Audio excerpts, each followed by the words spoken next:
Hello mats, आप सभी का बहुत बहुत स्वागत है मेरे यूट्यूब चैनल सेलुलॉइड पैराडाइज में। वीडियो में आगे बढ़ने से पहले आप लोगों से एक छोटी सी रिक्वेस्ट है।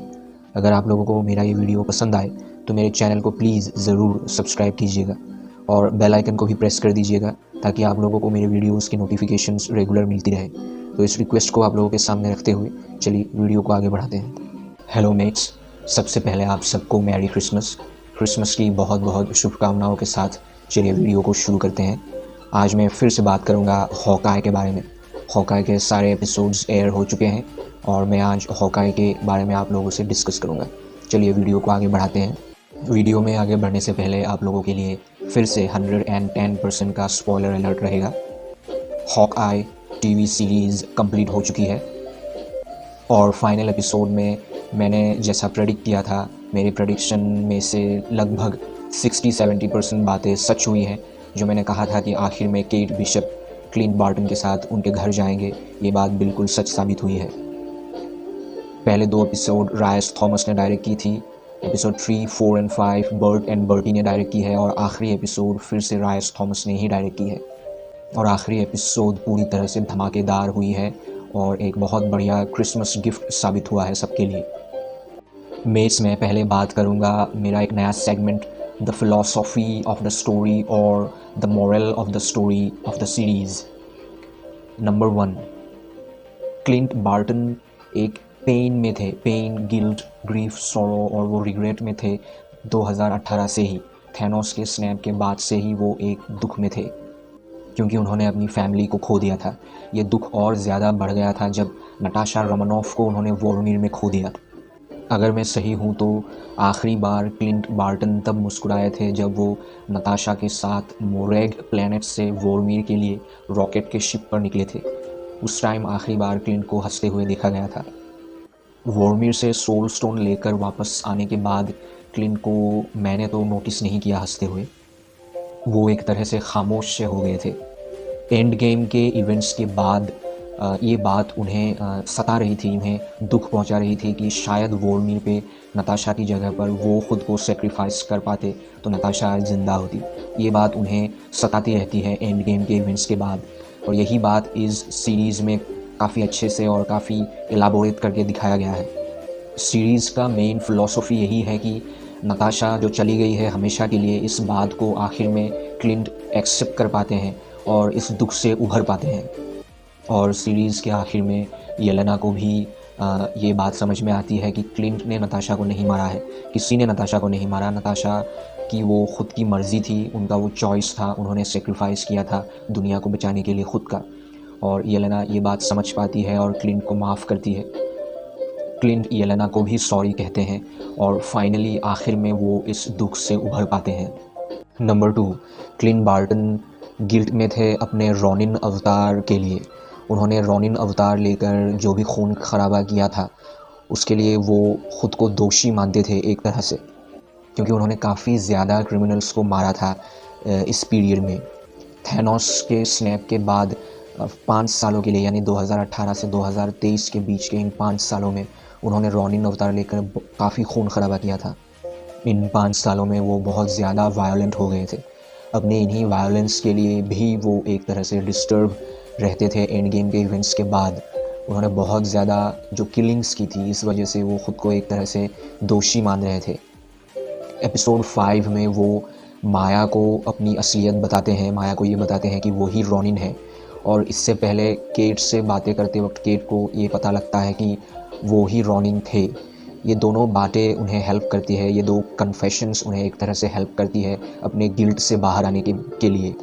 और केट की कंपनी, केट की अच्छाई उन्हें हील करती है फाइनली, और वो आखिर में रॉनिन को सूट को जलाने के लिए केट को कहते हैं। यानी कि सीरीज़ ख़त्म होते होते उन्होंने रॉनिन को भी हमेशा के लिए गुड बाय कह दिया है और उनके मन में जो भी गिल्ट था उन सब से वो उबर आ चुके हैं। मेट्स, अब बारी है मेरे segment the goods and the bads की। तो पहले बात करेंगे द गुड्स के बारे में। The goods. नंबर 1, एपिसोड 3 और फाइनल एपिसोड में जो ट्रिक एरो शोडाउन हुआ है वो बहुत ही ज़बरदस्त है। क्लिंट बार्टन ने पिम टेक्नोलॉजी का भी इस्तेमाल किया है।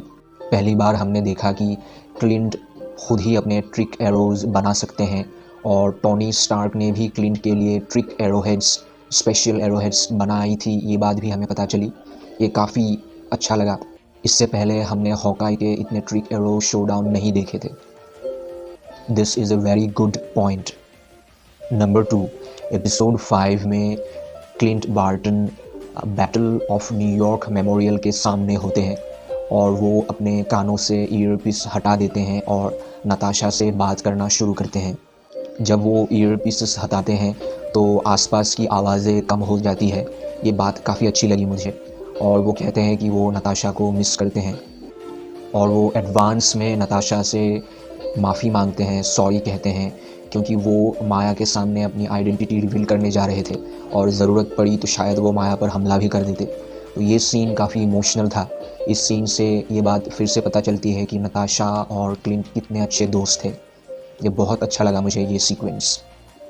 नंबर 3, एपिसोड 5 में ही केट वापस अपने अपार्टमेंट में जाती है जहाँ पर उसे येलेना मिलती है। इन दोनों की ये मीटिंग काफ़ी फ़नी थी। येलेना बार बार केट बिशप का फुल नेम ले रही थी। ऐसा लग रहा था कि दोनों बहनें जैसी है। येलेना बड़ी बहन है और केट छोटी बहन। दोनों की केमिस्ट्री नताशा और येलेना की जैसी लग रही थी। काफ़ी मजाकिया था ये सीन। और आखिर में येलेना ये कहती है कि ये एक गर्ल्स नाइट था, जिसके लिए वो केट को थैंक्स भी कहती है। दोनों ही काफ़ी फ़नी थे इस सीन में। ये काफ़ी अच्छा लगा मुझे। नंबर 4, एपिसोड 6 में फाइनली येलेना क्लिंट के लिए आती है और दोनों के बीच में एक फ़ाइट होता है। ये फ़ाइट बहुत ही ज़्यादा इमोशनल लगा मुझे। फ़ाइट के बीच बीच में दोनों के बीच कन्वर्सेशन होती रहती है। ये काफ़ी इमोशनल था। येलेना को आखिर यकीन हो ही गया कि क्लिंट और नताशा कितने अच्छे दोस्त थे तब जब क्लिंट ने नताशा और येलेना की सीक्रेट व्हिसल को बजाया। क्लिंट को नताशा और येलेना की कहानी पता थी। फिर से ये बात साबित हुई कि नताशा क्लिंट के लिए कितनी इम्पोर्टेंट थी, दोनों के बीच कितनी अच्छी बॉन्डिंग थी। ये सीन काफ़ी इमोशनल था, मुझे बहुत अच्छा लगा। नंबर 5, सीरीज़ के लगभग सभी कैरेक्टर्स सीरियस थे, लेकिन इन सीरियस कैरेक्टर्स को भी कॉमेडी की ज़रिए जो सीरीज़ में दिखाया गया है वो बहुत ही ज़बरदस्त है, बहुत ही ऑसम है। सीरियस सिचुएशंस के बीच में जो सिचुएशनल कॉमेडी दिखाई गई है वो बहुत ही बढ़िया है, बहुत ही फ़नी है। और बैकग्राउंड स्कोर भी बहुत ज़बरदस्त है। एक हल्की फुल्की और एक कॉमेडी टच देती है ये बैकग्राउंड स्कोर, बैकग्राउंड म्यूज़िक, और सीरीज़ को काफ़ी ज़्यादा कलरफुल बनाती है। सारे एपिसोड्स के पोस्ट क्रेडिट में जो गाने यूज़ हुए हैं वो भी बहुत ही खूबसूरत गाने हैं। और सबसे बढ़िया बात, सीरीज़ में कोई स्पेसिफ़िक ईयर और टाइमलाइन मेंशन नहीं की गई है, यानी कि ये 2023 है या 2024 है, ऐसा मेंशन नहीं किया गया है। लेकिन क्रिसमस को पूरी तरह से फोकस किया गया है। क्रिसमस की प्रिपरेशंस दिखाई गई है और क्रिसमस सेलिब्रेशंस दिखाई गई है, जिस वजह से ये सीरीज़ ख़ास बन जाती है। कोई भी ये सीरीज़ कभी भी एंजॉय कर सकती है। आने वाले क्रिसमस में भी ये सीरीज़ एंजॉयबल रहेगी। ये एक एवरग्रीन क्रिसमस गिफ्ट बन गया है मार्वल की तरफ से सभी फैंस के लिए। और स्पेशली फाइनल एपिसोड पूरी तरह से क्रिसमस को डेडिकेटेड था। काफ़ी म्यूज़िकल था और कलरफुल था। काफ़ी अप्स एंड डाउन्स के बाद और काफ़ी सारे सीरियस इश्यूज़, सीरियस प्रॉब्लम्स जो हमने वांडा विजन से देखना शुरू किया था इस साल की शुरुआत में, जनवरी से, उस साल को मार्वल ने काफ़ी खूबसूरत एंडिंग दी है, एक हैप्पी एंडिंग दी है इस सीरीज़ के फाइनल एपिसोड में। और इसी के साथ मैं भी आप लोगों को आने वाले नए साल की बहुत बहुत शुभकामनाएं देता हूँ। A very very happy new year in advance to all of you. Mates, अब मैं बात करूँगा द बैड्स के बारे में। द बैड्स नंबर 1, एपिसोड 5 में क्लिंट माया के टीम मेंबर्स को एक मैसेज भेजता है और उन्हें एक प्लेस पर बुलाता है जहाँ पर क्लिंट रॉनिन के रूप में आता है और एक फ़ाइट होती है। फ़ाइट के बाद क्लिंट अपना चेहरा रिवील करता है माया के सामने। वो माया को ये बताता है कि वो ही रॉनिन था और क्लिंट माया को ये बात बताता है कि माया के ही बॉस ये चाहता था कि माया के फादर मर जाए। माया के बॉस ने ही उस रात की इन्फॉर्मेशन लीक की थी। वो चाहता था कि माया के फादर मर जाएं। ये सीक्वेंस मुझे थोड़ा सा कमज़ोर लगा क्योंकि माया काफ़ी आसानी से क्लिंट के बातों को मान लेती है और उसके बाद वो अपने टीम के ख़िलाफ़ हो जाती है, अपनी गैंग के ख़िलाफ़ हो जाती है। वो काजी से भी सवाल पूछती है। और वो आखिरी एपिसोड में किंगपिन को भी मारने के लिए जाती है। लेकिन माया जो इतनी आसानी से इस बात को मान गई, ये मुझे थोड़ा सा कमज़ोर हिस्सा लगा स्क्रीन प्ले का। इस सीन को थोड़ा और अलग तरीके से दिखाना चाहिए था, ऐसा मुझे लग रहा है।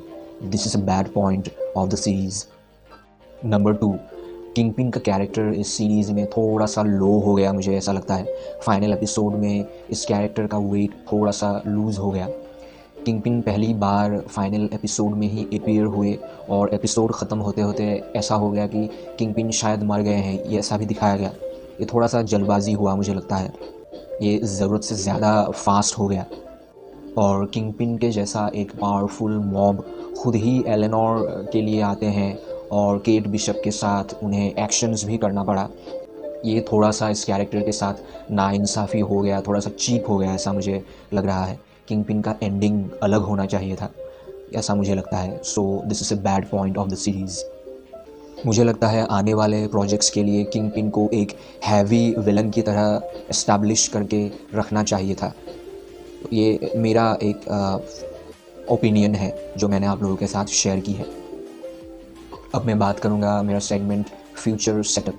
मार्वल ने जो फ्यूचर सेटअप किया है इस सीरीज़ में, उसके बारे में मैं आप लोगों से बात करूँगा। नंबर 1, हॉकआई सीरीज़ ने एक नया सुपर हीरो या फिर कह सकते हैं एक नई सुपर हीरोइन को इस्टेब्लिश किया है, जो है केट बिशप। लेकिन केट बिशप का सुपर हीरो नेम अब तक तय नहीं हुआ है। जैसा कि हमने क्लाइमेक्स सीन में देखा कि केट बिशप हॉकआई को कुछ नाम सजेस्ट करती है, Lady Hawk, Hawkeye, Lady Arrow, इस तरह के नाम वो क्लिंट को बताती है। लेकिन क्लिंट मना करता है, ये कहता है कि इनमें से एक भी अच्छा नहीं है।